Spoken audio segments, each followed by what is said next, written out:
ഗീതു. അമ്മയുടെ നീട്ടിയുള്ള ശബ്ദമാണ് അവളെ ഓർമ്മകളിൽ നിന്നും ഉണർത്തിയത്. ദാ വരുന്നമ്മേ. ഡയറി തുടച്ച് എടുത്ത് ഭദ്രമായി വെച്ച് കണ്ണുകൾ അമർത്തി തുടച്ചു അവൾ. താഴേക്ക് ചെല്ലാനായി തുടങ്ങി. സ്റ്റെപ്പ് ഇറങ്ങിക്കൊണ്ടിരുന്നപ്പോഴും അവൾ ആലോചനയിലായിരുന്നു. അർജുൻ്റെ കഥയിലെ വില്ലൻ അപ്പോൾ വല്യച്ഛനാണ്.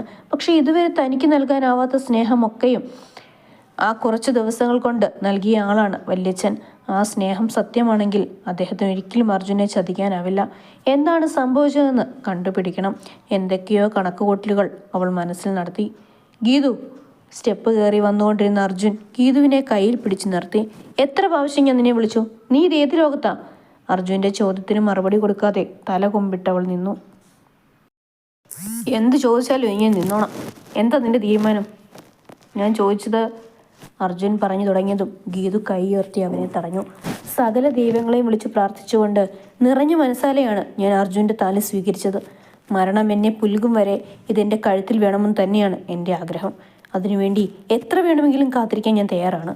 ഉറച്ച ശബ്ദത്തോടെയുള്ള ഗീതുവിൻ്റെ സംസാരം കേട്ടതും അർജുൻ ഞെട്ടി.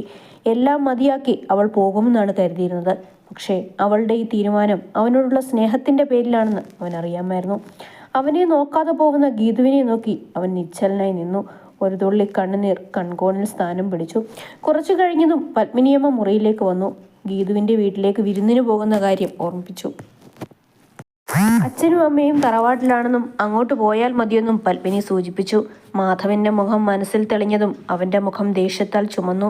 ഒരുപാട് ജോലികളുണ്ടെന്നും പിന്നെ പോവാമെന്ന് പറഞ്ഞ് അർജുൻ ഒഴിയാൻ നോക്കിയെങ്കിലും പത്മിനിയമ്മയുടെ നിർബന്ധത്തിന് വഴങ്ങി അവൻ പോവാമെന്ന് അമ്മയോട് സമ്മതിച്ചു. ഇനിയുള്ള ചോദ്യത്തിനുത്തരം എനിക്ക് അവിടെ നിന്നേ കിട്ടുകയുള്ളൂ.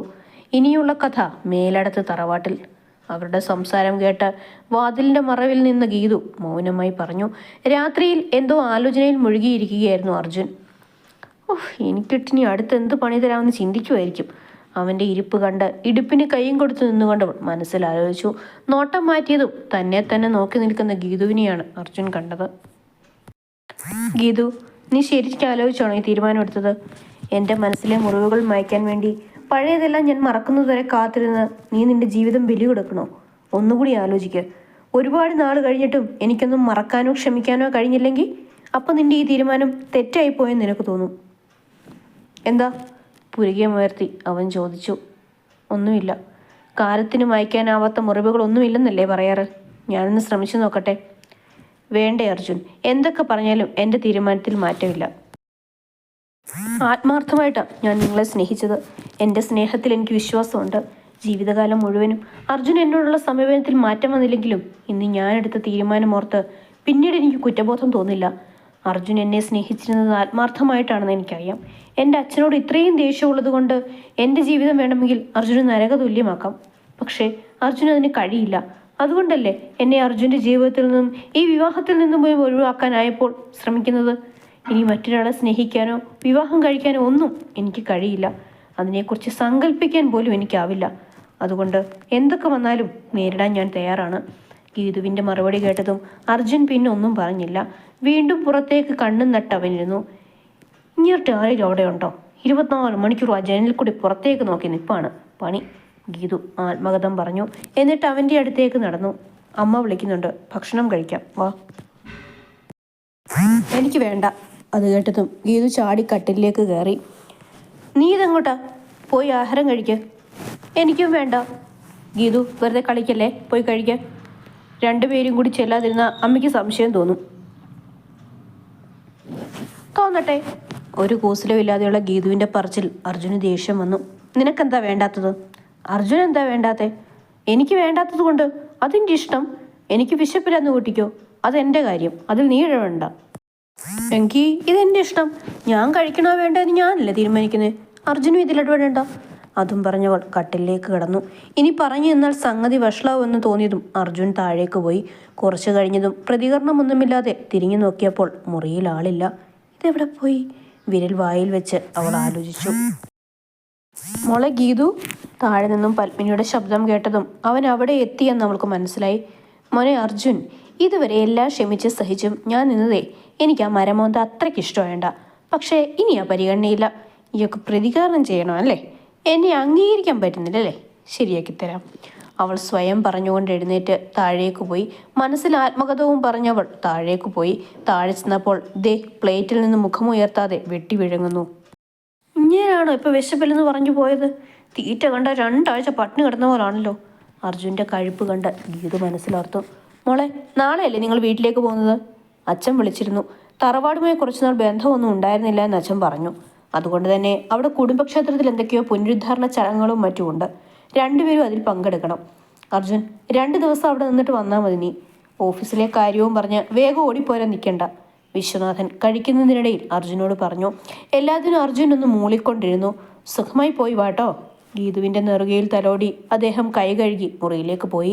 അർജുനും കഴിച്ചെഴുന്നേറ്റ് മുറിയിലേക്ക് പോയി. പത്മിനിയും ഗീതുവും കഴിച്ച് അടുക്കളയിലെ പണികളെല്ലാം ഒതുക്കി ഗീതു മുറിയിലേക്ക് പോയി. മുറിയിൽ ചെന്നപ്പോൾ അർജുൻ കട്ടിലിൽ ഇരിപ്പുണ്ട്. ഗീതു ജഗ്ഗിലെ വെള്ളം അവിടെ വെച്ച് കട്ടിലിൽ വന്നിരുന്ന് കിടക്കാനായി ഒരുങ്ങി. ഇതെങ്ങോട്ടാ? നീ സോഫയിലെങ്ങാനും പോയി കിടക്കാൻ നോക്ക്. അയ്യടാ, എനിക്ക് കട്ടിലിൽ കിടന്നില്ല, ഉറക്കം വരില്ല. ഇയാൾക്ക് എൻ്റെ കൂടെ കിടക്കണമെങ്കിൽ ഇയാൾ പോയി കിടക്ക്, ഞാനിവിടെ തന്നെ കിടക്കും. അതും പറഞ്ഞ് അർജുൻ്റെ മറുപടിക്ക് കാത്തു നിൽക്കാതെ അവൾ കൊക്കിരി കുത്തിക്കിടന്നു. എത്രത്തോളം അവളിൽ നിന്ന് അകലാൻ ശ്രമിച്ചാലും മനസ്സ് വീണ്ടും അവളിലേക്ക് തന്നെ പോയിക്കൊണ്ടിരിക്കും. വഴക്കുകൂടി ഒന്ന് പിണങ്ങിയിരിക്കാമെന്ന് വെച്ചാൽ ദേ അതും പെണ്ണ് 8 മടക്കി തിരിച്ച് എനിക്കിട്ട് തന്നെ പണിയും തന്നു.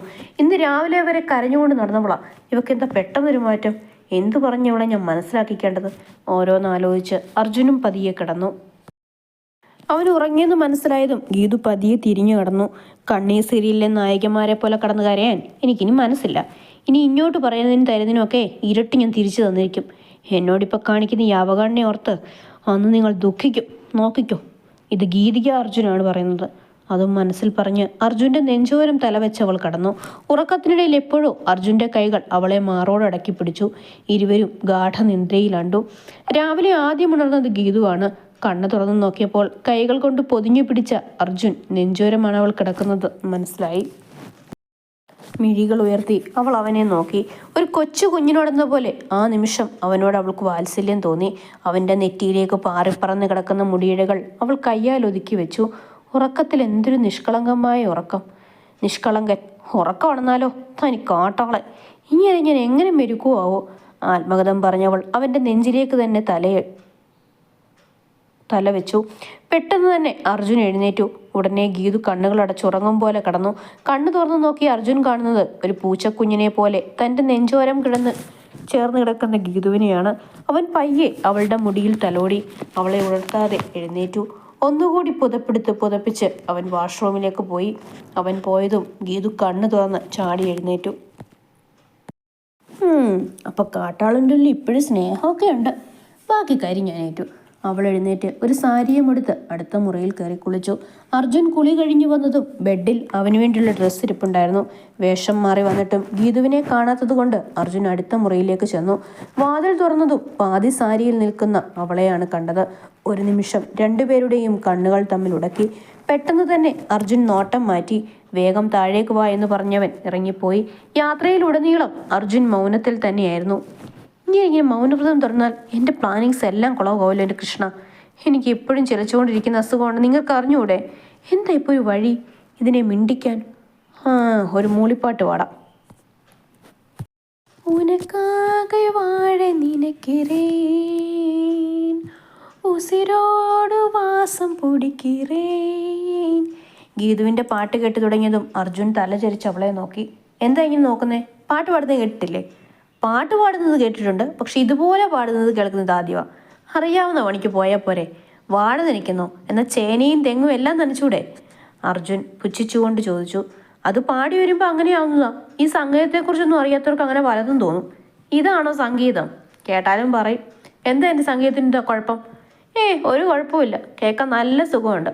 പാറപ്പുറത്ത് ചിരട്ടയിട്ട് വരയ്ക്കുന്ന ശബ്ദമാണ് ഒന്നാമത്. അതും വെച്ചുകൊണ്ട് പാട്ടും കൂടി പാടിയാൽ നന്നായിരിക്കും. കേൾക്കേണ്ടി വരുന്നവരുടെ ഓരോരോ ഗതികേടെ. അല്ലാതെന്താ? ഗീതുവിനെ ചൊടിപ്പിച്ചുകൊണ്ട് അർജുൻ വീണ്ടും പറഞ്ഞു. പാറപ്പുറത്ത് ചിരട്ടയിട്ട് വരയ്ക്കുന്ന സൗണ്ട് നിങ്ങളുടെ കെട്ടിയോക്ക്. അത് തന്നെ ഞാനും പറഞ്ഞത്. അത് കേട്ടപ്പോഴാണ് അബദ്ധം പറ്റിയതെന്ന് ഗീതുവിനും മനസ്സിലായത്. പണ്ടൊക്കെ എന്തായിരുന്നു നിൻ്റെ ഈ കലവില എന്നുള്ള ശബ്ദമാണ് എനിക്ക് ഏറ്റവും ഇഷ്ടം. നീ എപ്പോഴും ഇങ്ങനെ മിണ്ടിക്കൊണ്ടേ ഇരിക്കണം. എന്തൊക്കെ വാചകം അടിച്ചതാ. എന്നിട്ട് ഇപ്പോൾ പറയുന്നത് കേട്ടില്ലേ? ഉളുപ്പിത്തായ മനുഷ്യൻ, വാക്കിന് വിലയില്ലാത്തവൻ. അതെങ്ങനെയാ? ശരീരം മുഴുവൻ മസിലും കയറ്റി വെച്ച് നടപ്പല്ലേ? തലയ്ക്കകത്ത് വല്ലതും വേണ്ടേ? ഗീതു ഇരുന്ന് പിറുപിറുത്തുകൊണ്ടിരുന്നു. അർജുൻ ഇതൊക്കെ കേട്ട് ചിരി അടക്കി പിടിച്ചിരുന്നു. ഉനക്കാകെ വാഴ നിനക്കിറേ. ആഹാ, ബ്യൂട്ടിഫുൾ. ശ്രേയ ഘോഷൽ ഇതുപോലെ സ്വയം പ്രശംസിച്ചുകൊണ്ട് ഗീതു പുറത്തേക്ക് അവളുടെ കുസൃതികളും കുറുമ്പുകളും അവൾ അറിയാതെ തന്നെ നോക്കിക്കാണുകയായിരുന്നു അർജുൻ. വഴക്കുകൂടി എത്രത്തോളം അവളിൽ നിന്ന് അകലാൻ ശ്രമിക്കുന്നു അത്രത്തോളം അവളിലേക്ക് ഞാൻ അടുക്കുകയാണല്ലോ മാധവൻ ചോദിക്കുന്നു. പക്ഷെ തങ്ങൾ സ്വപ്നം കണ്ട ജീവിതം ഉണ്ടാവണമെങ്കിൽ എന്റെ മനസ്സിലെ ആ കണ്ണടങ്ങണം. അതിന് നിനക്ക് കഴിയില്ല ഗീതു. സ്വയം ഓരോന്നൊക്കെ ചിന്തിച്ചു എന്തൊക്കെയോ പറഞ്ഞു. തറവാട്ടിലെത്തിയതും ഗീതുവിന്റെ ഉള്ളം തുടികൊട്ടി. അച്ഛന്റെ നെഞ്ചിലേക്ക് ഓടിയെടുക്കാൻ, അമ്മയുടെ മടിയിലൊന്ന് കിടക്കാൻ, മുത്തശ്ശിയുടെ തലോടുകൾ ഏറ്റുവാങ്ങാൻ അവളുടെ മനസ്സ് തുടിച്ചു. ഈ ഒരാഴ്ച കുറച്ച് പൂജകളും വഴിപാടുകളോടെ നോക്കി. കുറെ നാളായി അടച്ചു കിടക്കുന്നതുകൊണ്ട് മക്കളെ കൊണ്ട് തിരിതെളിയിച്ച് തുടങ്ങാമെന്ന് വിചാരിച്ചു. അതിന്റേതായ പുനരുദ്ധാരണ ചടങ്ങുകളുമുണ്ട്. ഗീതുവിന്റെ അച്ഛനും വലിയച്ഛനും ഒക്കെ അതിന്റെ തിരക്കുകളിലാണ്. വേറെ വഴിയില്ലാത്തതുകൊണ്ട് സ്വയം നിയന്ത്രിച്ചു. അവൻ അവളോടൊപ്പം അകത്ത് കയറാൻ ഒരുങ്ങി. അപ്പോഴേക്കും സരസ്വതി അമ്മയും ജാനകിയും കൂടി പുറത്തേക്ക് വന്നു. ജാനകിയെയും മുത്തശ്ശിയെയും കണ്ടതും ഗീതു ഓടിപ്പോയി കെട്ടിപ്പിടിച്ചു. ജാനകിയെ പരിചയമുള്ളതുകൊണ്ടും അവരുടെ സ്വന്തം അമ്മയോടൊന്നു പോലെ ഇഷ്ടമുള്ളതുകൊണ്ടും അർജുൻ അവരോട് സംസാരിച്ചിരുന്നു. അച്ഛൻ വിളിച്ചുകൊണ്ടിരിക്കുകയായിരുന്നു എന്ന് പറഞ്ഞ് ജാനകി ഫോൺ ഗീതുവിന് നോക്കി. എവിടെയാ അച്ഛേ? വേഗം വാ, ഞാൻ വരുമ്പോൾ ഇവിടെ ഉണ്ടാവുമെന്നാണ് ഞാൻ ഓർത്തത്. അച്ഛനോടുള്ള ഗീതുവിന്റെ സംസാരം കേട്ട് അർജുൻ മുഖം തിരിച്ചു. അച്ഛന്റെ നിർദ്ദേശപ്രകാരം അവൾ ഫോൺ അർജുന് നീട്ടി. കൂർത്തിയൊരു നോട്ടമായിരുന്നു അവൾക്കുള്ള മറുപടി. പക്ഷേ അവൾ അമ്മയെയും മുത്തശ്ശിയെയും ഒന്ന് നോക്കിയതും വേറെ വഴിയില്ലാതെ അവനത് വാങ്ങി. മാധവൻ ചോദിക്കുന്നതിനും പറയുന്നതിനുമെല്ലാം മറുപടി ഒരു മൂളലിൽ മാത്രം ഒതുക്കി. അച്ഛനോടുള്ള ദേഷ്യവും ഹർഷവും അവൻ നിയന്ത്രിക്കുന്നത് ഗീതു കാണുന്നുണ്ടായിരുന്നു. ഒരുവിധം എന്തൊക്കെയോ പറഞ്ഞ് അവൻ ഫോൺ ഗീതുവിന് കൊടുത്തു. അകത്തേക്ക് പോയി. അമ്മയോടും മുത്തശ്ശിയോടും നല്ല രീതിയിൽ ഇടപഴകുന്ന അർജുനെ അവൾ നോക്കി നിന്നു. അച്ഛനോടുള്ള അവൻ്റെ പെരുമാറ്റം അവൾ ഓർത്തു. ഈ ഒരാഴ്ച കുടുംബക്ഷേത്രത്തിൽ കുറച്ച് പൂജകളും വഴിപാടുകളും ഉണ്ട്. കുറേ നാളായി അടച്ചു കിടക്കുന്നതുകൊണ്ട് മക്കളെ കൊണ്ട് തിരിതെളിയിച്ച് തുടങ്ങാമെന്ന് വിചാരിച്ചു. അതിൻ്റേതായ പുനരുദ്ധാരണ ചടങ്ങുകളുമുണ്ട്. ഗീതുവിൻ്റെ അച്ഛനും വലിയച്ഛനും ഒക്കെ അതിൻ്റെ തിരക്കുകളിലാണ്. അർജുനോടായി സരസ്വതിയമ്മ പറഞ്ഞു. എന്നോട് അച്ഛൻ സൂചിപ്പിച്ചിരുന്നു. അർജുൻ അവരോട് പറഞ്ഞു. മോൻ യാത്ര കഴിഞ്ഞു വന്നതല്ലേ, മുകളിൽ പോയി വിശ്രമിച്ചോളൂ. ഗീതു, മോനെ മുറിയിൽ കൊണ്ടാക്കി നീയും വേഷമൊക്കെ മാറി കുറച്ചു നേരം വിശ്രമിക്കുക. ഊണ് കഴിക്കാറാകുമ്പോൾ ഞാൻ വിളിക്കാം. ഇന്ന് പങ്കെടുത്തില്ലേലും അവസാന ദിവസം രണ്ടുപേരും പൂജയിലുണ്ടാവണം, അവരോടായി ജാനകി പറഞ്ഞു. ഗീതുവിന് പിന്നാലെ അർജുനും പോയി. മുറിയിലേക്ക് പോയതും അർജുൻ ബാൽക്കണിയുടെ അങ്ങോട്ട് പോയി കൈകൾ രണ്ടും കൈവരിയിൽ അമർത്തിപ്പിടിച്ചു. ഗീതുവിൻ്റെ അച്ഛൻ്റെ സംസാരത്തിലെ ലാളനയും സ്നേഹവും ഒക്കെ കേൾക്കുമ്പോൾ തൻ്റെ ഉള്ളിലെ പക ഇരട്ടിക്കുകയാണ്. അയാളെ നേരിൽ കാണേണ്ട കാര്യമോർത്തതും അർജുൻ്റെ മുഖം വലിഞ്ഞു മുറുകി. അവൻ കണ്ണുകൾ അടച്ചു നിന്നു. അവൻ്റെ മനസ്സിലേക്ക് ഗീതുവിൻ്റെ മുഖം ഓടിയെത്തി. താൻ നെഞ്ചിൽ കൊണ്ട് നടക്കുന്നവൾ ഒരിക്കലും നെഞ്ചിൽ കൊണ്ട് നടക്കുന്നവളെ ഒരിക്കലും കരയിക്കരുത് എന്ന് കരുതിയതാണ്. പക്ഷേ ഇന്ന് നിന്റെ കണ്ണ് നിറയാൻ കാരണം ഞാൻ തന്നെയാണ്. നിനക്ക് നിന്റെ അച്ഛൻ ജീവനാണെന്ന് എനിക്കറിയാം. പലപ്പോഴും അത് നീ തന്നെ എന്നോട് പറഞ്ഞിട്ടുമുണ്ട്. പക്ഷേ ഞാൻ ഇവിടെ നിന്നാൽ എൻ്റെ നിയന്ത്രണം നഷ്ടപ്പെട്ട് ആ ജീവൻ ഞാൻ ഇല്ലാതാക്കിയെന്നും വരും. നിന്റെ തോരാ കണ്ണുനീരിന് ഞാൻ തന്നെ കാരണമാകും. അർജുൻ ഓരോന്നും മനസ്സിലാലോചിച്ചു. അതിനോടൊപ്പം കൈവിരിയിലെ പിടുത്തം മുറുകിക്കൊണ്ടിരുന്നു. തോളിലൊരു കരസ്പർശം അറിഞ്ഞതും അവൻ തിരിഞ്ഞു നോക്കി. ഗീതുവായിരുന്നു അത്. അവളുടെ കൈ തട്ടി മാറ്റി അവൻ അകത്തേക്ക് പോയി. അർജുൻ എന്നവിടെ നിന്നേ, ഗീതു അവൻ്റെ പോക്ക് കണ്ട് പറഞ്ഞു. എന്താ? ഒരു താല്പര്യമില്ലാതെ അവൻ ചോദിച്ചു. അർജുൻ്റെ വീട്ടിൽ ഇതുവരെ ആരും ഒന്നും അറിയാതെ ഇരിക്കാൻ ഇന്ന് ഈ നിമിഷം വരെ ഞാൻ ശ്രമിച്ചിട്ടുണ്ട്. പുതിയ ജീവിതം തുടങ്ങേണ്ട ആദ്യ ദിവസം തന്നെ അത് തകർന്നു വീണപ്പോഴും എൻ്റെ ഉള്ളിലെ സങ്കടം ആരെയും അറിയിക്കാതെ അവരോടെല്ലാം ഞാൻ എല്ലാം മറച്ചു വെച്ചു. അപ്പോൾ തിരിച്ച് ഞാനും ഇത് പ്രതീക്ഷിക്കുന്നു. നീരസം കാണിച്ച് എല്ലാവരെയും അറിയിച്ച് എൻ്റെ വീട്ടുകാരെ വിഷമിപ്പിക്കരുത്, ഗീതു അല്പം ദേഷ്യത്തിൽ അർജുനോട് പറഞ്ഞു. നിന്നെപ്പോലെ എല്ലാം മനസ്സിലിട്ട് പുറത്ത് ചിരിക്കാൻ എനിക്കാവില്ല. നിന്റെ അച്ഛൻ എന്നെ മോനെന്ന് വിളിക്കുമ്പോൾ എൻ്റെ സകല നിയന്ത്രണവും നഷ്ടപ്പെട്ടു പോവും. ഒരു വിധത്തിലും ഞാൻ പിടിച്ചു നിൽക്കുന്നത്. ഇനി ഓരോന്ന് പറഞ്ഞ് എന്നെ വീണ്ടും ഭ്രാന്ത് പിടിപ്പിക്കരുത്, അർജുനും ഒരു ശാസന പോലെ പറഞ്ഞു. അർജുൻ്റെ ന്യായങ്ങളൊക്കെ ശരിയായിരിക്കും. പക്ഷേ നിങ്ങളോട് എൻ്റെ അച്ഛൻ ഒരു ചതി ചെയ്യുമെന്ന് ഞാൻ വിശ്വസിക്കത്തില്ല. അർജുന് എൻ്റെ അച്ഛനൊരു ശത്രു ആവാം, പക്ഷേ എനിക്ക് എൻ്റെ അച്ഛനെ തള്ളി പറയാനാവില്ല. അതുകൊണ്ട് പ്ലീസ്, നമ്മൾ ഇവിടുന്ന് പോകും വരെയെങ്കിലും നമുക്കിടയിലുള്ള പ്രശ്നങ്ങൾ മറ്റാരും അറിയാൻ പാടില്ല. ഞാൻ ശ്രമിച്ചാൽ പോരാ. ഇതുവരെ അർജുൻ്റെ ജീവിതത്തിൽ ഉണ്ടായത് എന്താണെന്ന് പോലും എനിക്കറിയില്ല. ഒന്നും അറിയാതെ അർജുൻ അച്ഛനെ കുറ്റപ്പെടുത്തുമ്പോൾ എൻ്റെ ഉള്ളുണ്ടാവുന്ന സങ്കടം എന്താ അർജുൻ കാണാതെ പോകുന്നത്? ഒരു ഭാഗത്ത് ഞാൻ ജീവനേക്കാൾ സ്നേഹിക്കുന്ന എൻ്റെ അച്ഛൻ, മറുഭാഗത്ത് എൻ്റെ കഴുത്തിൽ താലി കെട്ടിയ പുരുഷൻ. ഇതിൽ ആരുടെ ഭാഗത്ത് ഞാൻ നിൽക്കണം? അർജുൻ്റെ ജീവിതത്തിൽ സംഭവിച്ചത് എന്താണെന്ന് അറിയാനുള്ള അവകാശം പോലും എനിക്കില്ലേ? എല്ലാവരെയും സാക്ഷി നിർത്തി നിങ്ങൾ കെട്ടിയ താലിയാണ് എൻ്റെ കഴുത്തിൽ കിടക്കുന്നത്. എന്നോടൊന്ന് പറയുമെങ്കിലും ചെയ്യ്. ആ ഒരു പരിഗണനയെങ്കിലും ഞാൻ അർഹിക്കുന്നില്ലേ? ഒന്നും അറിയാതെ എല്ലാം ഉള്ളിലൊതുക്കി നീറിയ ഞാൻ ഓരോ നിമിഷവും ജീവിക്കുന്നത്. എല്ലാം കൊണ്ടും ഭ്രാന്തം തുടിക്കുന്നത് എനിക്കാണ്. ഗീതു പറഞ്ഞു കഴിഞ്ഞതും അവളുടെ കണ്ണുകൾ നിറഞ്ഞൊഴുകി. പ്രതീക്ഷയോടെ അവൾ അർജുനെ നോക്കി. പക്ഷേ മുഖം തിരിച്ച് അർജുൻ ബെഡിലേക്ക് കയറി കിടന്നു. അത് കണ്ടതും അവൾക്ക് സങ്കടവും ദേഷ്യവും ഒരുപോലെ വന്നു. അവൻ ഉറങ്ങിയെന്ന് തോന്നുകയും ഗീതു അവൻ്റെ അടുത്തായി ചെന്നിരുന്നു. അർജുൻ്റെ ഉള്ളിൽ അച്ഛനോടുള്ള ദേഷ്യം എത്രമാത്രം ഉണ്ടെന്ന് എനിക്കറിയാം. പക്ഷേ അത് അച്ഛനല്ലെന്നും സത്യം എന്താണെന്നും ഞാൻ തെളിയിക്കും. ഒരുപാട് ആഗ്രഹിച്ച് സ്വന്തമാക്കിയത് ഞാൻ അർജുനെ. സ്നേഹിച്ചിട്ടേ ഉള്ളൂ. അന്നും ഇന്നും ഒരുപാട് സ്വപ്നം കണ്ട ജീവിതമായത്. ഒരു തെറ്റിദ്ധാരണയുടെ പേരിൽ അർജുനെ നഷ്ടപ്പെടുത്താൻ എനിക്കാവില്ല. അവളും വേഷം മാറി അവൻ്റെ അടുത്തായി കിടന്നു. ഊണ് കഴിക്കാൻ ജാനകി വന്ന് വിളിച്ചു. എന്തോ കഴിച്ചെന്ന് വരുത്തി ഗീതു എഴുന്നേറ്റു. ജാനകി നിർബന്ധിച്ചെങ്കിലും അവൾ കഴിച്ചില്ല. അവനെ തീർത്തും അവഗണിച്ചു. അവൾ മുറിയിലേക്ക് പോയി. അവനൊന്നും തുറന്നു പറയാത്തതിൻ്റെ വിഷമമാണ് അവൾ കാണിക്കുന്നതെന്ന് അവൻ അറിയാമായിരുന്നു. അവനും പിന്നെ അവളുടെ അടുത്തേക്ക് പോയില്ല. ആ ദിവസം അങ്ങനെ കടന്നുപോയി. രാത്രി ഏറെ വൈകി വന്നതുകൊണ്ട് അർജുനും മാധവനെ കാണേണ്ട സാഹചര്യം ഉണ്ടായില്ല. പൂജ കഴിഞ്ഞിട്ട് എത്തിയാൽ മതിയെന്ന് വിശ്വനാഥൻ അറിയിച്ചതുകൊണ്ട് ഒരാഴ്ച അവിടെ നിൽക്കാൻ അർജുൻ ബാധ്യസ്ഥനായി. ഈ ദിവസങ്ങൾ അത്രയും അർജുനും ഗീതുവും തമ്മിലുള്ള അകലം കൂടി. അർജുൻ ഒന്നും പറയാത്തതിൻ്റെ എല്ലാ ദേഷ്യവും അവൾക്കുണ്ടായിരുന്നു. മാധവനുമായൊരു കൂടിക്കാഴ്ച ആഗ്രഹിക്കാത്തതുകൊണ്ട് രാവിലെ തന്നെ അർജുൻ ആരെയെങ്കിലും കാണാനുണ്ടെന്ന് പറഞ്ഞു പോവും. രാത്രി ഏറെ വൈകിയേ അവൻ വരൂ. അതിനാൽ അവൻ പൂജയ്ക്ക് പങ്കെടുക്കാതെ ഇരിക്കും. രാവിലെ അവൻ ഉണരും മുന്നേ മാധവനും മുരളിയും പോവും. നേരിൽ കണ്ടാൽ ഉണ്ടായേക്കുന്ന ഒരു പ്രശ്നം ഒഴിവാക്കാനായിട്ട് ഇവനിങ്ങനെ ചെയ്യുന്നതെന്ന് അറിയാവുന്നതുകൊണ്ട് ഗീതുവും അതിനെ എതിർത്തൊന്നും പറഞ്ഞില്ല. അർജുനുമായൊരു കണ്ടുമുട്ടലുണ്ടാകാത്തതിൽ മാധവനും വിഷമം തോന്നി. എങ്കിലും പൂജകളും തിരക്കുകളും കഴിയട്ടെ എന്നോർത്ത് ഗീതുവിൻ്റെ വീട്ടുകാർ വരുന്നു. അർജുൻ ഇല്ലാത്ത സമയത്തൊക്കെയും ഗീതു മുരളിയുടെ മുറിയും പഴയ പെട്ടിയും ഒക്കെ എന്തെങ്കിലും തെളിവ് കിട്ടാനായി നോക്കും. പക്ഷേ നിരാശയായിരുന്നു ഫലം.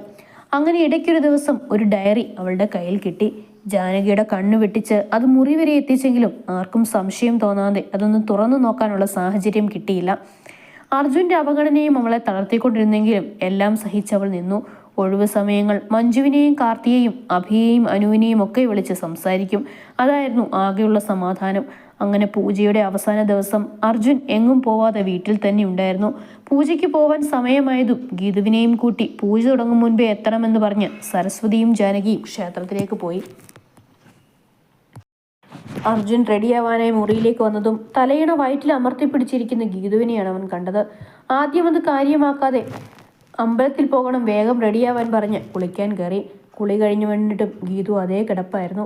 കണ്ണാടിയിലൂടെ അവളെ നോക്കിയപ്പോൾ വേദന കൊണ്ട് ഇടയ്ക്കിടയ്ക്ക് അവളുടെ മുഖം ചുളിയുന്നതും വയറ്റിൽ അവൾ കൈയമർത്തി പിടിക്കുന്നതും കണ്ടു. അത് കണ്ടതും അവന് കാര്യം മനസ്സിലായി. എന്തു പറ്റി? അവളുടെ അടുത്ത് പോയെന്ന് അവൻ ചോദിച്ചു. ഒന്നുമില്ല, താല്പര്യമില്ലാത്തതുപോലെ അവൾ പറഞ്ഞു. അമ്പലത്തിൽ പോകണ്ടേ? അർജുൻ പോയിക്കോ, ഞാൻ വരുന്നില്ലെന്ന് അമ്മയോട് വിളിച്ച് പറഞ്ഞിട്ടുണ്ട്. നിന്നെ ഇവിടെ ഒറ്റയ്ക്കാക്കിയിട്ട് ഞാൻ പോകുന്നില്ല. നമ്മുടെ വിവാഹം കഴിഞ്ഞ നാൾ മുതൽ അർജുൻ എന്നെ ഒറ്റയ്ക്കാക്കുന്നതല്ലേ? അവളുടെ ചോദ്യത്തിന് ഒരു മറുപടി അർജുൻ ഉണ്ടായിരുന്നില്ല. മുഖമുയർത്തി അവളെ നോക്കിയതും ആ കണ്ണുകൾ നിറയുന്നത് അർജുൻ കണ്ടു. ആ നോട്ടം നേരിടാനാവാതെ അവൻ മുറിക്ക് പുറത്തേക്ക് പോയി. വേദനയെ അമർത്തിപ്പിടിച്ച് അവൻ്റെ പോക്ക് നോക്കി ഗീതു അവിടെ ഇരുന്നു. അമ്മയും മുത്തശ്ശിയും പോയല്ലോ. വേദനയാണെങ്കിൽ സഹിക്കാനും വയ്യ. ആ കാർക്കുളവനെ എന്നോട് അല്പ സ്നേഹത്തിൽ പെരുമാറിക്കൂടെ? ഞാൻ ഇതിൽ ജാടയിടുമ്പോൾ അതിന് ഇരട്ടിയിടും. ഞാനൊന്നും അറിയാത്ത ഭാവം നടിച്ചാൽ എനിക്ക് നിന്നെ ഇന്നലെയേ അറിയത്തില്ലെന്നുള്ള മട്ട. ഏതൊരു പെണ്ണും ആഗ്രഹിക്കും ഈ ദിവസങ്ങളിലൊന്ന് ചേർത്ത് പിടിക്കലെങ്കിലും കിട്ടിയിരുന്നെങ്കിലെന്ന്. എന്തിനാ കൃഷ്ണ ഇങ്ങനൊരു പരീക്ഷണം? എനിക്കായി നീ കാത്തുവെച്ചത് എനിക്ക് വയ്യ. മനസ്സുകൊണ്ടും ശരീരം കൊണ്ടും ആകെ തളർന്നു. ഞാൻ കണ്ണുകളടച്ച് അവൾ കുറച്ചു നേരം കിടന്നു. കുറച്ചു കഴിഞ്ഞതും വയറ്റിലൊരു ചൂട് അനുഭവപ്പെട്ടതും ഗീതു കണ്ണു തുറന്നു നോക്കി. ടീ ബാഗിൽ ചൂടുവെള്ളവും ഒഴിച്ച് അത് അവളുടെ വയറ്റിൽ വെച്ചുകൊണ്ട് അമർത്തിപ്പിടിച്ചിരിക്കുന്ന അർജുനെയാണ് അവൾ കണ്ടത്. ഒരു നിമിഷം അത് സത്യമാണോ എന്ന് അവൾ ചിന്തിച്ചു. ഒരുപാട് നോവിക്കുമ്പോഴും താൻ വേദനിക്കുമ്പോൾ തന്നേക്കാൾ ആ മനസ്സ് വേദനിക്കുന്നുണ്ടെന്ന് അവൾ ഓർത്തു. അർജുൻ ഗീതുവിനെ നോക്കിയതും അവൾ വാടിയൊരു പുഞ്ചിരി അവന് നൽകി. അവളുടെ പിന്നിലായി ചെന്നിരുന്നു. അവൻ അവളെ പതിയെ എഴുന്നേൽപ്പിച്ച് അവൻ്റെ തോളിലേക്ക് ചാരിയിരുത്തി. അവൾ കണ്ണിമ വെട്ടാതെ അവനെ തന്നെ നോക്കി. തൻ്റെ തീരുമാനം തെറ്റായില്ല എന്നവൾ ഓർത്തു. ഇത് കുടിക്ക, എന്ന് പറഞ്ഞവൻ ഒരു ഗ്ലാസ് അവൾക്ക് നേരെ നീട്ടി. ഇഞ്ചിയും നാരങ്ങയും ചേർത്ത് തിളപ്പിച്ച വെള്ളത്തിൽ അല്പം തേൻ ചേർത്ത പാനീയമായിരുന്നു അത്. അവളത് മേടിക്കാൻ മടിച്ചതും അവളെ ചേർത്ത് പിടിച്ച് ഒരു കൈകൊണ്ട് വയറിൽ ചൂട് വെച്ചും മറി കൈകൊണ്ട് ആ ഗ്ലാസ് അവളുടെ ചുണ്ടോട് ചേർത്തു. ചെറുതായി ചവർപ്പ് തോന്നിയെങ്കിലും ഗീതു അത് ഒരുവിധം കുടിച്ചിറക്കി. കുറച്ചു സമയം അവൻ്റെ തോളിൽ ചാരി അങ്ങനെ തന്നെ അവൾ കിടന്നു. അവൻ്റെ സാമീപ്യം വേദനയുടെ ആക്കം കുറച്ചുപോലെ അവൾക്ക് തോന്നി. ഗീതു, ആർദ്രമായി അവൻ വിളിച്ചു. വേദന കുറവുണ്ടോ? അതിനു മറുപടി പറയാതെ ചെറുതായി ചരിഞ്ഞ് അവൾ അവൻ്റെ നെഞ്ചിലേക്ക് വീണ് പൊട്ടിക്കരഞ്ഞു. എന്താടാ, വേദന കുറവില്ലേ?